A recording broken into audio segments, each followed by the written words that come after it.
my dear students. Today I will teach you 9th history chapter Nazism and the rise of Hitler. Previous video में मैं बताई थी the effect of the war. The effect of the war के अंतर्गत हम देखे थे कि जर्मनी में दो प्रकार के ऑर्गेनाइजेशन रन कर रही थी।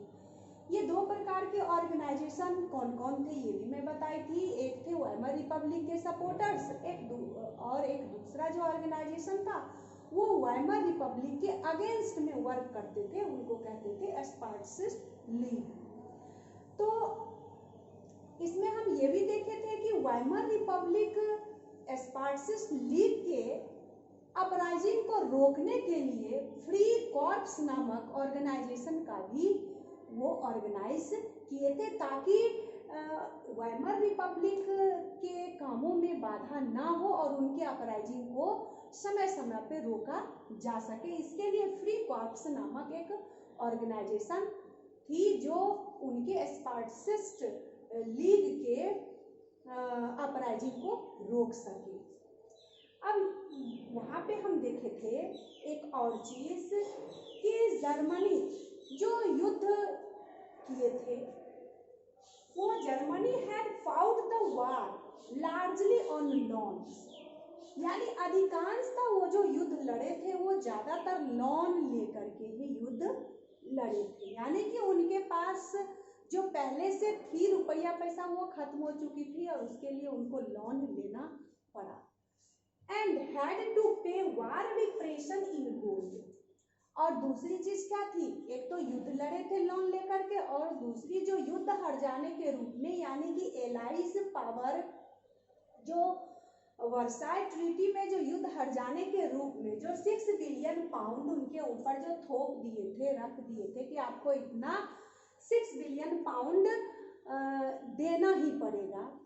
तो क्या होता है, एक तो लोन की मार, दूसरी मार ये युद्ध हार जाने की इतनी बड़ी रकम देना है। तो जर्मनी के पास जितनी भी गोल्ड की जो रिजर्व में वो रखे हुए थे उस गोल्ड के रूप में इस लोन को तो चुका देते हैं और कुछ इस 6 बिलियन पाउंड जो युद्ध हार जाने के रूप में था लोन भी कुछ बच जाता है। लेकिन ये दोनों चीज को 1923 में अब वो रिफ्यूज कर जाते हैं क्योंकि उनके पास जितनी भी भंडार थी सोने की वो पूरी तरह से खत्म हो चुकी थी। तो 1923 में इसको देने से वो रिफ्यूज कर जाते हैं कि भैया अब आप हमसे देना पार नहीं लगेगा, पूरी तरह से वो रिफ्यूज कर जाते हैं। तो क्या होता है, इस पे फ्रांस को बहुत ही गुस्से में आ जाते हैं और ये फ्रांस क्या करता, ऑक्युपाइड इंडस्ट्रियल एरिया रूर, और वहाँ पे एक इंडस्ट्रियल एरिया है रूर, उसको वो लोग ऑक्युपाई कर लेते हैं, छीन लेते हैं। तो अब हम यहाँ क्या देखते हैं कि जर्मनी में भी थोड़ी सी कहीं बची हुई इकोनॉमिकल क्राइसिस से जूझने के लिए एक दो पार्ट जो मेन पार्ट्स था इंडस्ट्री का, तो वो सारे पार्ट्स को ये छीन लेते हैं। तो अब जर्मनी में बहुत ज़्यादा इकोनॉमिकल क्राइसिस फैल जाती है। और तो जब इकोनॉमिकल क्राइसिस अत्यधिक फैल जाती है तो Germany printed paper currency too much, तो जर्मनी अत्यधिक मात्रा में पेपर करेंसी को छापना शुरू कर देती है। और जब हम जानते हैं कि अत्यधिक जब पेपर करेंसी को प्रिंट किया जाएगा तो वहाँ की करेंसी की जो वैल्यू है वो क्या होगी, कोलैप्स हो जाएगी। तो जर्मनी की जो करेंसी है वो करेंसी आपको है मार्क, तो मार्क का जो वैल्यू था वो कोलैप्स कर गया, यानी कि गिर गया, यानी the value of the mark collapse, mark का वैल्यू को कोलैप्स हो चुके हैं। तो प्राइसेस ऑफ गुड्स इंक्रीज्ड, अब गुड्स का जो प्राइसेस होगा तो वो क्या होगा, इंक्रीज कर जाएगा, उसका ज़्यादा से ज़्यादा दाम आगे बढ़ जाएगा। यानी यहाँ पे एक एग्जाम्पल है कि अगर वहाँ पे ए लोफ ऑफ ब्रेड खरीदने के लिए उनको कार्ट लोड ऑफ मार्क्स, यानी कि एक बैलगाड़ी रुपया देते थे तब उनको ए लोफ ऑफ ब्रेड मिलती थी, यानी कि अत्यधिक मात्रा में क्या होगी, गुड्स का जो दाम था, प्राइस था, वो इंक्रीज कर गया और जर्मन मार्क्स बिल्कुल ही कोलैप्स कर चुकी थी।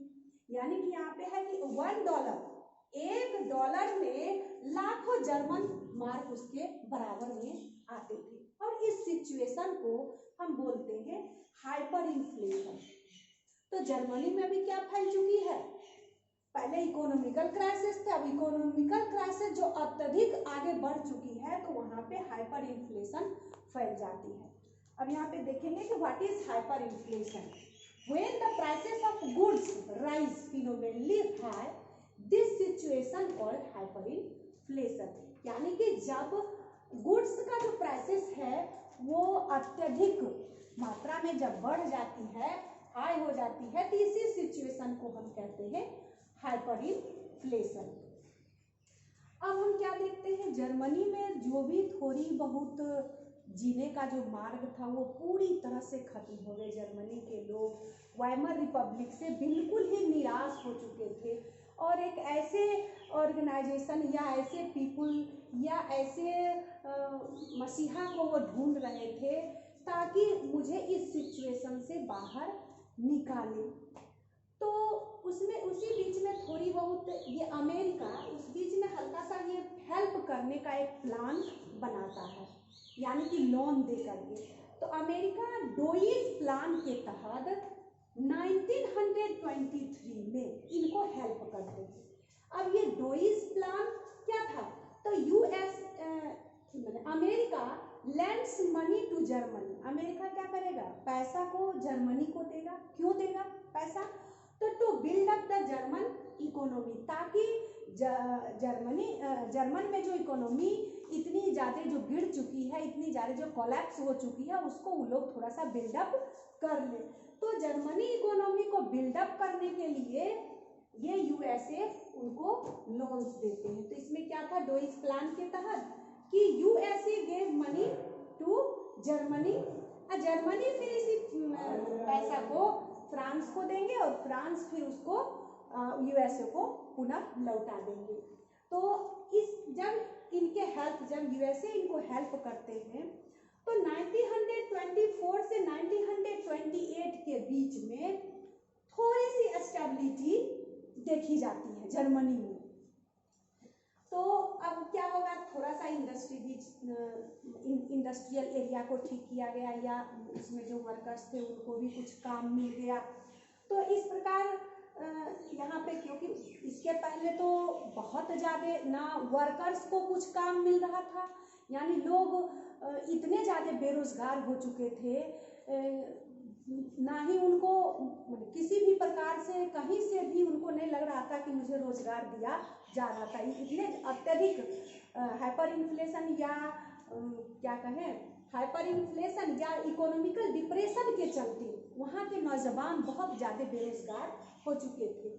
तो 1924 से लेकर के 1928 के बीच सम स्टेबिलिटी वुड बी सीन, यानी कुछ स्टेबिलिटी देखने को मिलता है। लेकिन अचानक क्या होती है, हम यहाँ देखेंगे कि अमेरिका में 1929 में वॉल स्ट्रीट एक्सचेंज क्रैश हो जाते हैं। यानी कि ये वॉल स्ट्रीट एक्सचेंज एक प्रकार का शेयर मार्केट है।